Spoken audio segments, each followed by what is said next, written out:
Sniper. Ito ang pinapangarap ko noong nagsisimula pa lang ako. Pero dahil hindi kinaya ng budget, nag-Miyosol ay na lang ako.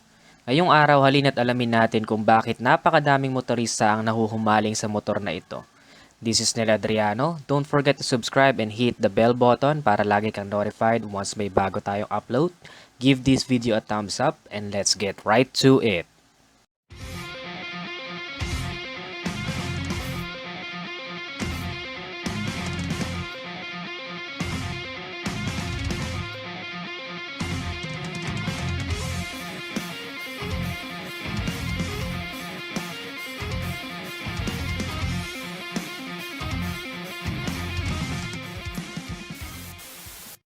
Ang mga pinagkaiba mula sa version 1 ay ang full LCD meter panel, hazard lamp, may passing light, kill switch, wider front tires na ngayon ay 90 by 80 by 17, LED headlight at decal sa gulong.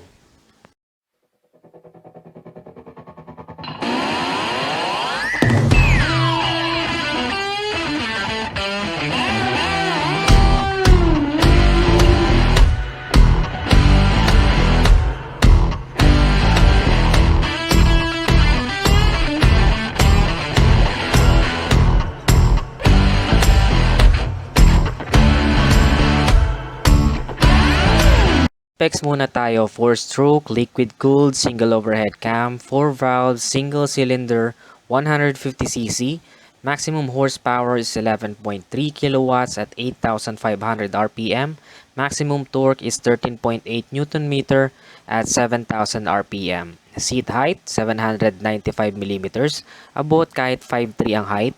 Minimum ground clearance is 155 mm, very good sa mga bangkingan. Wet weight is 113 kilograms and fuel tank is 4.2 liters. So ayun netizens, ito na ang Sniper ngayon umaga naman para kita ninyo. Siyempre maraming salamat sa may-ari, si Sir Mark. Shoutout ka ba tol? Sige, shoutout sa mga tropa ko. Shoutout ko siya pala kay Tintin, kay Julius, kay Lucky, kay Laika, tsaka kay Paula. Yun. Sa Marvin. Yun, maraming salamat tol sa pagpapaunlock. Ayun guys, ito na yung Sniper 150. Sobra akong tuwan-tuwa talaga sa motor na to. Kanina nag-iisip ako kung Sniper ba kukunin ko o NMAX. Kasi kahapon 'di ba NMAX yung ni-review natin. Tapos habang pupunta ako dito, ano na kasi SLEX na yung banda dun yata, expressway na.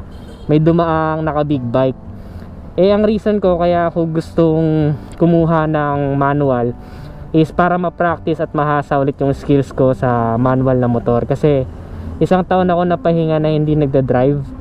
Madali lang naman i-recover yung skills, kaya lang gusto ko kasi mas sigurado na talagang na-develop mo ulit ng husto yung pagtimpla ng clutch, all that stuff, yung mga gearing.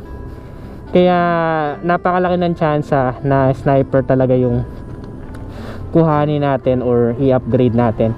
Upuan pa lang guys, tingnan nyo yung upuan, very premium na agad yung mga tahi na yan. Yun na nagpa-premium ng feels dyan eh. Tapos sobrang kapit nito, magkaiba yung materials dito sa gitna para sa driver tsaka sa pillion ride. And ang cushion nya, yan o, malambot. Kaya hindi ako fan ng mga pinapa flat seat or pinapatabas to. Kasi pagdating sa long ride, medyo nakakangalay yun sa puwet. And very generous naman. Masasabi kong manipis siya compared sa ibang motor kagaya ng NMAX, pero hindi siya uncomfortable. Nasa regular side yung ganitong lapad ng seat. And the good thing about it, kahit na nasa around 795 mm ang kanyang seat height, abot na abot mo pa rin siya kasi hindi masyadong malapad yung upuan niya. So tendency, hindi ka bubuka ka masyado. And pag bumuka ka tayo, dun mas tumitingkayad yung ating mga paa. So ako, nasa around 5'3 ang height ko. Abot ko pa rin siya. Tingkayad ako. Pero unlike sa Aerox na nakabuka ka, mas feel ko na tingkayad ako doon. And isa pa sa nagustuhan ko sa kanya is yung kanyang weight. Kabuksan muna natin. Nakikita nyo, digital na yung panel gauge nya. Napakaganda rin ito. Isa to sa mga nagustuhan ko. Combination ng blue at white. May gear indicator na, RPM indicator, odometer. You have one button to worry about. Ito lang, pindutin mo siyang ganyan. May trip 1, Trip 2, may time din siya. Ayun, kilometers per liter. Ayun lang, basically yun lang. Wala siyang voltmeter pero meron naman siyang kickstart. Ang kadalasan kasi ngayon sa mga motor wala nang kickstart, so very important na may voltmeter sa panel gauge. Pero ito may kickstart ka naman, so kapag napunta ka sa sitwasyon na naubusan ng baterya or karga ng baterya mo, meron kang backup na kickstart. So malaking bagay yon dahil hindi ka natulak na parang kotse, lalo na kapag sa liblib na lugar ka naabutan na naubos ang baterya mo. So din yung brake fluid nyo. Isa pa sa nagustuhan ko is ito, yung kanyang pillion ride foot peg na talagang premium din. And masasabi mo na hindi lang siya basta kinabit dahil naglalak siya all the way in and all the way out. Naglalak siya na gano'n, may clicking sound. So ibig sabihin it will stay into place. Hindi yung kagaya ng iba na parang loose na gumaganyan-ganyan. So kapag binuksan mo, nakalak lang siya dyan. Pag sinarado mo, nakasarado lang siya. Hindi siya malalaglag kahit na matagtag yung daan. Both disc brake na rin sa likod. Ayan. And then sa harap, disc brake na rin. How I wish meron sanang ABS version na Sniper, no? Para mas ma-enjoy natin yung safety feature niya. Pero very commendable naman ang braking system ng Yamaha. So kahit na hindi pa to ABS, very confident pa rin ako sa braking system niya. Though kapag medyo mas mabigat ka, pagdating sa mga sudden brakes, mas mabilis mag-lock yung rear brake ng naka-disc brake na Yamaha motorcycle. Pero mas less naman ang danger nun kapag ka rear brake yung nag-lock. So buksan natin para hindi sayang ang baterya. Mabubuksan mo lang siya kapag naka-neutral siya, pero kapag naka-uno, hindi mo siya mabubuksan. So hindi pa siya naka-ACG, narinig nyo may ignition sound. And triple LED. Ayun o, tatlo yan eh. Kapag ka high beam natin siya. Ay, kita nyo yung isa. Ayun, tatlo yan, headlight nya. Nagustuhan ko to kasi dun sa unang Sniper is hindi pa siya LED, dilaw pa, bulb type na ilaw. So mas maganda to, mas maliwanag ang daan. And natry ko na siya ng gabi. Kung di nyo pa napapanood yung vlog na yung panoorin ninyo, maaasahan naman siya, no? Pero yung iba na siguro sanay sa mga auxiliary lights, pwede naman kayo magpakabit. And meron din siyang design dito na yan, no? Parang mapang-akit. Bilhin mo na ako. And nagustuhan ko din yung fairings nya. Napakaganda ng fairings ng Yamaha, guys. Hindi siya basta-basta kumukupas kahit maulan maarawan. Ako yung pinagpa-parkingan ko is wala siyang bubong. So nauulan na naaarawan pero ang fairings hindi na mamumuti or kumukupas. For 2 years yun na yung ginagawa ko, pero okay naman. And kapag pinisil mo siyang ganyan, makikita mo nagbe-bend siya, or sa term nga nila is malleable. Ibig sabihin kapag ka nabunggo ka, hindi to basta-basta mababasag. Kasi kapag masyadong brittle or malutong yung fairings, once mabunggo ka or mabangga ka or may nakabangga sa'yo, madalas ang tendency na magbasag yun na parang bubog, magsha-shatter into pieces, di ba? Naka cast wheel na rin siya, ayan, mas kilala sa tawag na mags. Yan, no. Eh naka tubeless tires na siya. So ang unahan is 90 by 80 by 17 46p, habang yung likod naman niya is 120 by 70 by 17. 7 inches wheels. Napaka-stable nito. Ang kinagandahan pa doon is mas pinalapad na itong gulong niya, tires niya sa unahan compared doon sa version 1 ng Sniper. So it will give you more stability. Ano ba, Sir Ned, ang advantage kapag ka mas malapad ang gulong? So dahil mas malapad ang gulong mo, hindi niya masyado iindahin. Halimbawa, tumaan ka sa mga mabatong daan, hindi masyado ramdam kahit na may bato ka na nadaanan. So it will give you stability, lalong lalo na kapag nasa high speed ka. Hindi niya masyado iindahin yung mga lubak, no? Pero hindi na maibig sabihin na hindi mo na mararamdaman. Mararamdaman mo pa rin, but less lang yung epekto niya compared sa mas maninipis na gulong na kapag nalubak ka or mamaya sakto yung gulong mo dun sa isang lubak, pwede kang sumemplang. So ito, napakaganda na malapad yung gulong niya. And kung makikita nyo, yung design na yan, hindi lang siya basta forma. Kasi pag tinignan mo yung sniper, di ba, napaka-forma niya. Pero ang magugustuhan mo dyan, hindi lang siya basta forma. Yung mga yan, yung mga simple details na yan, that's for aerodynamics. So ibig sabihin, may iwasan niyo yung dragging kapag ka, or mahirap na pag-arangkada kapag ka nasa high speed ka, diba? Kasi yung mga hangin, i-direct niya sa direksyon na hindi pa salungat sa'yo. So parang dumudulas yung hangin. Imbis na hahanginin ka pabalik, dumudulas siya, no? So mas maganda yung aerodynamics ito compare bawa sa Miusol i125 na parang flat na flat ka lang doon at talagang sinasalubong mo yung hangin.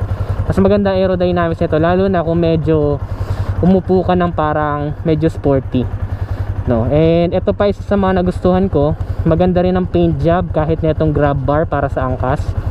Maganda ang paint job niya and very minimalist lang yung kanyang approach. Kasi hindi siya masyadong malaki. Pero hindi ibig sabihin na hindi na siya reliable. Maliit lang siya pero napakaganda ng pagkakakabit. Nagustuhan ko yan kahit yung mga ganyan details, napaka-importante niyan.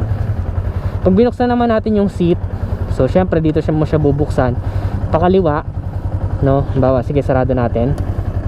Yan, nakasara na siya. So pakaliwa dito, ayun, may sound na ganon, pwede mo na siyang buksan. So sa seat wala ka masyadong makikita, pero meron siyang maliit na compartment dito na may takip. So ito yung pinakatakip niya. Pinakamalalagay mo lang dito is yung mga papel niya, ganyan.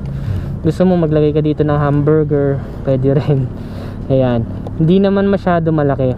Yun yung isa sa mga factor na tinitingnan nowadays ng mga consumers or mga motorista. Pero sabi ko nga, kapag gustong gusto mo talaga yung motor, nawawala yung mga factor na kinoconsider mo eh. Kasi itong sniper talagang looks pa lang niya, yung bigay niya na handling and power, talagang yun na yung pinaka selling point niya.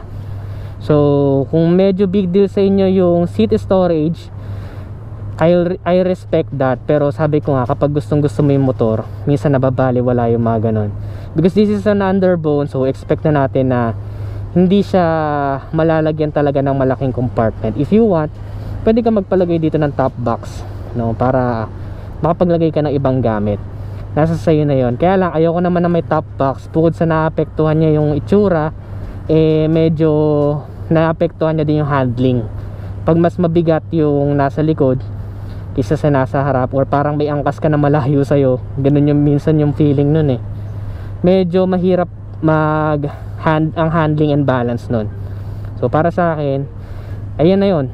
Hindi na siya para lagyan ng top box. Just for me ha. Pero kayo kung trip nyo, go for it. Kasi kayo naman ang gagamit, diba? So ito mga to, may kita nyo, meron siyang bakat. Ayan no. So, may bakas siya dito. So ibig sabihin, itong rubber na to, tumatama dito sa part na to. So in time, pwedeng ano yan eh, pwede yung tumagos dyan or makudkud yung paint job mo. So sabi ni Sir Sak, pwede daw lagyan ng mga 3M tape. Pero hindi ko pa naman masyado ginagawa, and hindi ko pa naman din masyado nakikita na may tumagos na dyan galing sa goma. Pero siguro after years of use, pwede talaga. So kung medyo OC kayo, lagyan nyo na lang dyan ng mga remedyo. Yun yung may re-recommend ko. Tapos punta naman tayo sa likod, bubuksan ko ulit. Ito yung ignition sound na sinasabi ko. By the way, dito wala siyang kill switch. Kahit naka side stand siya, mabubuksan mo siya. Ang pinaka kill switch niya, ito nandito. Wala siyang kill switch sa side stand. Yung iba kasi automatic, diba, safety feature. Once naka side stand ka, is hindi may start yung motor, umamatay siya kung nakabukas. Ito wala siyang ganong feature kasi meron na siyang kill switch dito sa unahan. So dito mo siya i-kill switch. Pagka ganyan, kill switch ganito, activated. So wala pa tong ACG, kaya may ignition sound. Ganito yung ignition sound. Ayun yung sinasabi natin, no? So pag may ACG or saan actually sa Yamaha pala, I'm sorry, SMG pala sa Yamaha, Smart Motor Generator, mas matipid yung tahimik na siya i-start. Tapos dito sa part na to, since nandito na ako, may passing light na rin siya. Ayan, makikita nyo nakasulat pass. So high beam, low beam, tapos pass. Ayun o, kung makikita nyo dun yung ano nya, nakakindat-kindat na siya. Pakinggan natin yung busina. So regular lang yung busina niya, no? Hindi masyado malakas, kaya yung iba nagpapapalit ng busina para mas agaw attention. Pero for me, okay lang yung mga stock na busina kasi gusto mo nga ma-identify ka na motor yung dadaan, hindi mo naman gusto na truck yung dadaan, di ba? So para sa akin okay lang naman yung mga stock na busina, pero yung iba kasi gusto nila mas malakas, or gusto nila iba yung parang tunog pulis. Depende din yan ng type eh. Makikita nyo hanggang dito, meron siyang mga vents, or dyan tatagos yung hangin once na nasa high speed ka. Ayun yung nakakatulong sa aerodynamics nya. Yung mga ito, grab bar, no, and brake lever, clutch lever nya, gusto ko yung mga stock na clutch lever ng Yamaha. Ayoko nang pinapamodify kasi hindi ko gusto yung timpla or kapit nya, lalo na sa brakes. Pero ito on the regular side, pare-parehas lang yan. Ito yung balancer nya, tapos pare-parehas lang niya, Aerox, Mio, pare-parehas na ganyan ang produce ng Yamaha.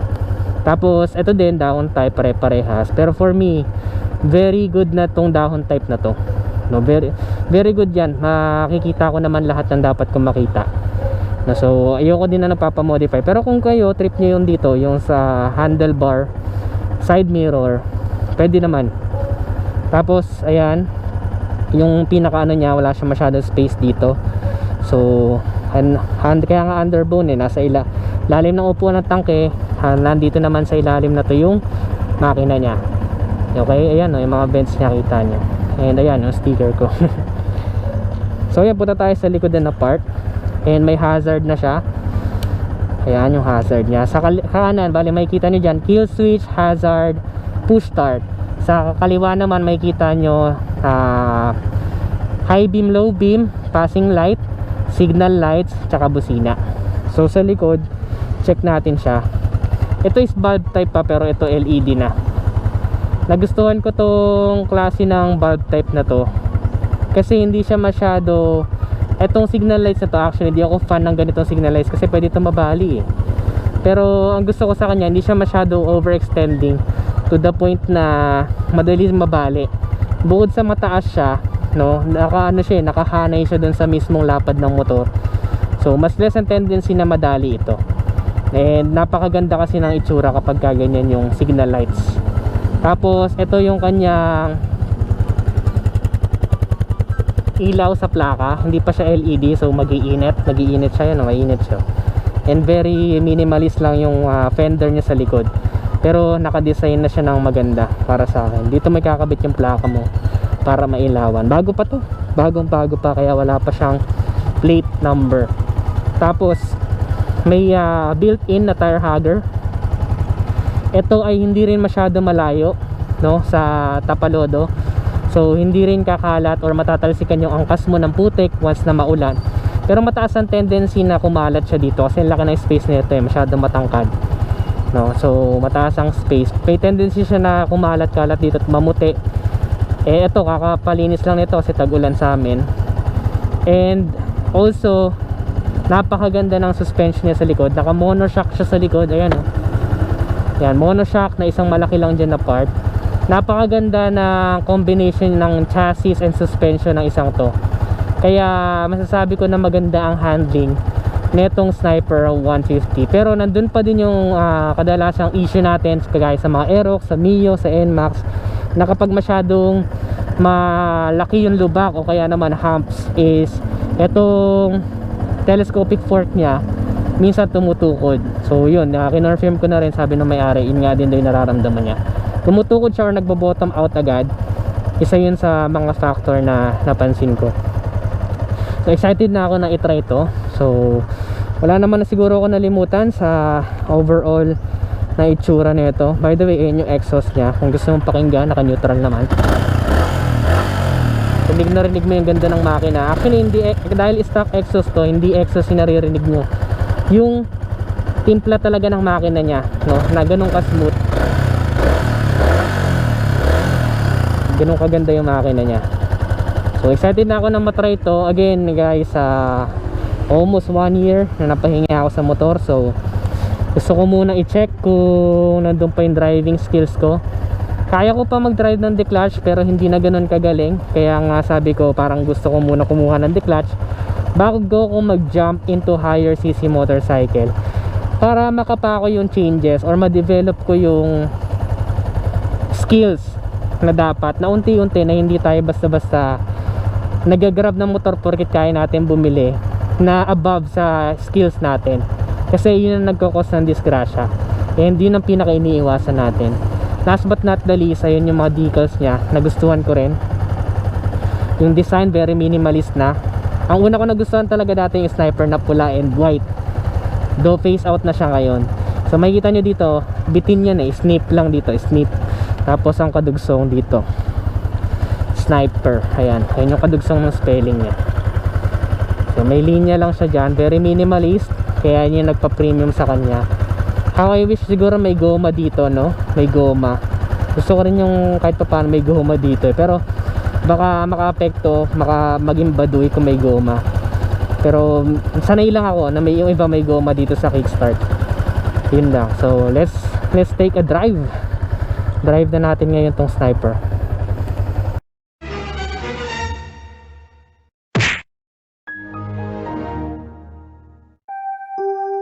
Yeah. After I get it, I reinvest. After I get it, I reinvest.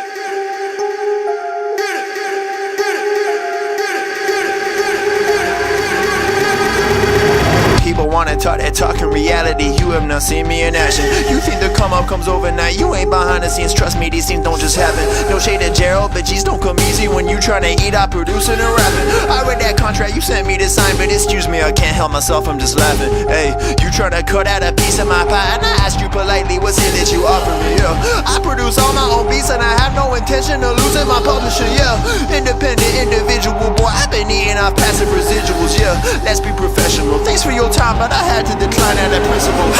I've been scheming up a plan, hey. I've been saving all I can, hey. You could call me David Ramsey. The way I handle these bands, hey. We ain't messing with the old model. New era, new kid, we full throttle. Just know that the come up is not a flaw. My amigos, they focus, know what to do. After I get it, I reinvest. After I get it, I reinvest. After I get it, I reinvest. Stack and put it back in it. After I get it, I reinvest. After I get it, I reinvest. After I get it, I reinvest. Stack and put it back in it.